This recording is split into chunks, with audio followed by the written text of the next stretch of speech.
बिहार की बात करते हैं। बीजेपी के नेताओं ने यहां पर साफ कर दिया है कि विधानसभा चुनाव में बीजेपी या जेडीयू को सीटें चाहे जितनी भी मिले, मुख्यमंत्री नीतीश कुमार ही रहेंगे।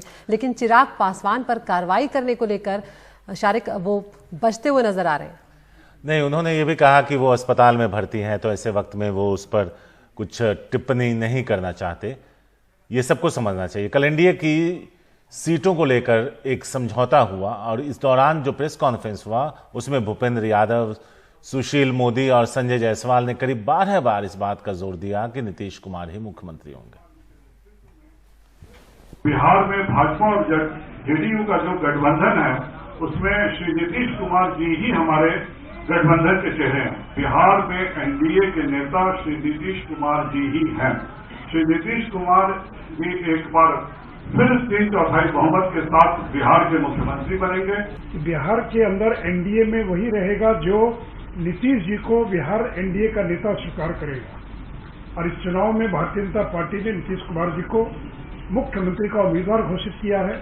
कल सरकार निश्चित बनेगी तो मुख्यमंत्री भी नीतीश कुमार होंगे। इसलिए नीतीश कुमार को जो अपना नेता स्वीकार करके काम करेगा वही एनडीए के अंदर बिहार के अंदर हिस्सा होगा।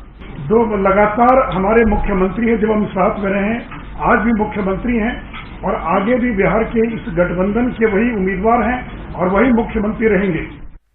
मनीष कुमार है हमारे साथ। मनीष, कहा जाता है कि जब बहुत ज्यादा सफाई आने लगे या कोई ओवर रिएक्ट कर जाए तो समझो दाल में कुछ काला है। तो सवाल यही है कि जो तय है उसके लिए 12 बार क्यों जिक्र किया जा रहा है। और दूसरा, एक गरिमा का भी उन्होंने ध्यान रखा, क्योंकि उन्होंने जिक्र किया एलजेपी का और कहा कि रामविलास पासवान जी जो मंत्री हैं केंद्र में, वो अस्पताल में है, ऐसे वो टिप्पणी से बचना चाहेंगे उस पर। सारिक, निश्चित रूप से जो चिराग पासवान के बारे में यह कहा जा रहा था कि वो नीतीश कुमार के लिए मुश्किलें खड़ी करेंगे, ये तो चुनाव परिणाम के बाद पता चलेगा। लेकिन फिलहाल उन्होंने बिहार बीजेपी के नेताओं के लिए जरूर बहुत ज्यादा परेशानियां बढ़ा दी हैं।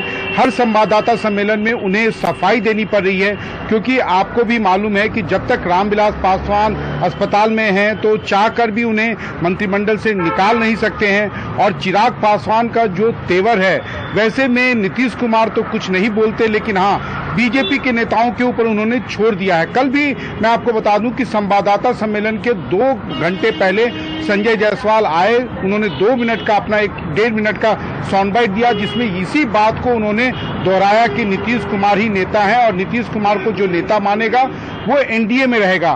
कहीं ना कहीं एक बीजेपी का आकलन अब यह हो रहा है कि शुरू में जो उन्हें लग रहा था कि चिराग के मैदान में रहने के कारण नीतीश के उम्मीदवारों की परेशानी बढ़ सकती है।